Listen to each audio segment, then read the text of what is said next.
Thanks for tuning into this channel, but 80% of you are still unsubscribed. If you could just hit that button, it allows us to bring you loads more content and you'll be doing us a massive favour. Rightio, so here we are at MBPC today and we're talking about the Superman position, pros and cons. Strong like a tree, there's roots where I stand. Oh, I've been running from the law. Hope they won't shoot me down soon. Obviously, there's been like a trend towards longer positions over the last, well, definitely in triathlon in the last couple of years. Seeing, I think, obviously, Sam Laidlow is probably the first example that we've seen of, like a really long position. Where he kind of developed his position was he went a much higher stack, and then you basically take like the reach out. And generally what you'll see in that scenario is, especially like triathletes, they generally want to pull forwards on the saddle quite a lot. So generally we can get the saddle more forward over the bottom bracket. So it's almost like you're developing like this running technique on the bike itself really. And what that can do is, especially based around like the crank position, the crank length that you then use, like if you have like a shorter crank and then you bring the saddle forward, you can generally lift the saddle up, which is then going to open the hips up basically. And then by lifting like the front of the stack is like what we're trying to achieve is we're trying to develop this position on like on a frontal area. Like if you look at these athletes front on, that we stretch them out, then it allow them to like rotate forward. Like somebody like myself that that position doesn't work for me at all. Like we've tested it in the wind tunnel, and generally I'll lose like 15 watts just because of the stretched out position. I can't like rotate my shoulders into place. But for a lot of triathletes, we generally see that by, like stretching out this position, that they'll get like the shoulders into place really. The downside with it for a lot of age group athletes, like you might see this position, think, oh yeah, that's a position that I want to go towards, is that if you don't get the fore and the after of the saddle set correctly and you haven't got like the cranks at the right length, it's going to close off the hip. So that's going to create like a lot of restriction around, like the hips itself. And you'll generally find that if you restrict this off, then you'll come to run off the bike and you're going to have probably the worst run of your life.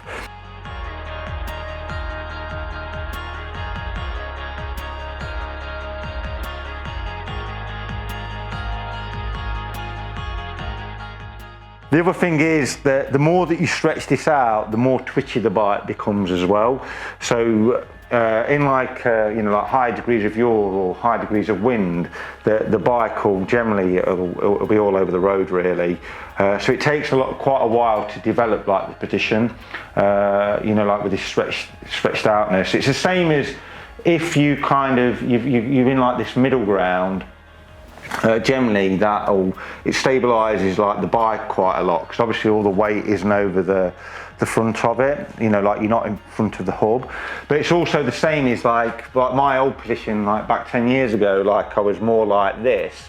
Again, that can make the bike quite unstable. So yeah, and then you've got like the extreme of going to like the Superman position. Like we've just seen that recently in Kona.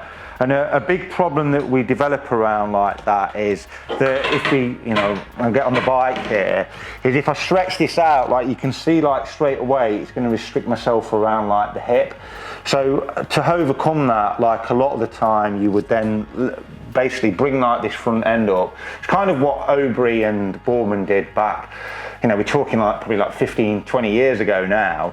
But if you do look at the positions that they ran, they basically lifted like the front end. Then what that was enabled them to do was open up the hips. But like we were talking about doing hour races, not like 4 or 5 hour races at like that point.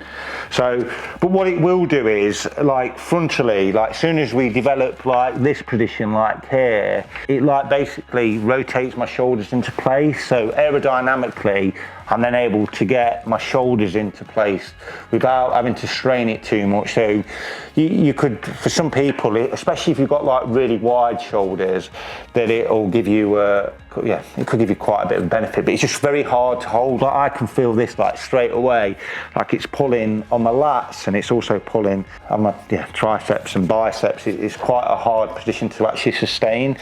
Like generally what I would say that will work for like a lot of people is, especially, you know, like you've got like this position that hopefully you've had fitted correctly, and it makes like the bike stable, and then you've got like this middle ground it's the middle ground that you're always trying to chase. And I think this is what gets lost a lot of the time, is you basically have 3 positions on your bike.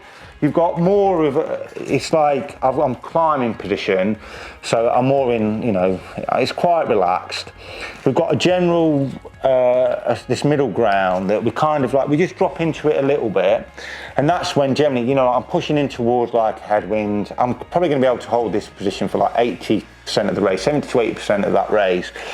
But then we've got like an ultra aerodynamic position, and then you can utilize this. It's generally like when you're going downhill, or you've got like those fast tailwind sections, and that's when you stretch out the position like a little bit more, because then you can relax into it. But to be realistic, to hold that for like 4 hours, I don't think there's anybody that could do that realistically. It's just not feasible to, you know, like be in like this constant position and sustain it really. So every position is just so individual for each person. That's why I'd say that we get the, you know, like we get the results out of riders, is the fact that we look at you as an individual.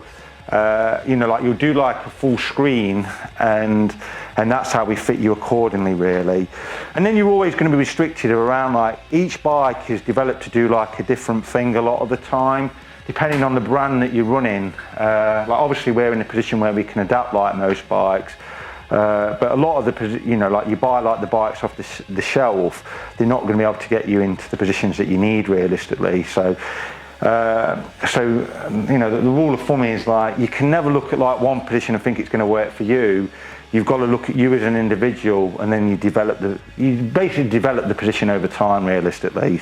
There's for and against for every position. I don't think that the Superman position is ever going to really work in like triathlon. Watch this space and see, I guess.